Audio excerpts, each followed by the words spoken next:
మేము మిర్జిల్ మీదకి వెళ్ళి తిరుక్కుంటూ వస్తా ఉన్నాం. ఇలా జడ్చర్ల కార్యకర్తల జోష్ అయితే చాలా జబర్దస్త్గా ఉన్నది. మీ అందరి జోష్ నేను పొద్దు నుంచి చూస్తా ఉన్నా. ఇక ఖచ్చితంగా బీఆర్ఎస్ పార్టీ అధికారంలోకి వచ్చేది ఖాయం అని చెప్పి అనిపిస్తా ఉంది. కాంగ్రెస్ పార్టీ ఫరారయ్యేది కూడా ఖాయమే. ఇక ఈరోజు ఏం జరుగుతా ఉంది? రేవంత్ రెడ్డి గారు ఇలా హైదరాబాద్ లో మీటింగ్ పెట్టిండు. రైతుల ఆశీర్వాద సభ, రైతుల ఆశీర్వాద సభనట.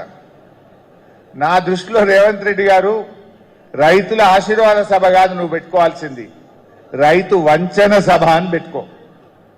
రైతుల్ని అడుగడుగున వంచినవు, రైతుల్ని అడుగడుగున మోసం చేసిండు కదా రేవంత్ రెడ్డి. మొన్న యాసంగి రైతు బంధు పడ్డదా?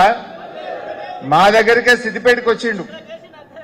మా దగ్గరికి వచ్చి ఏం చెప్పిండు?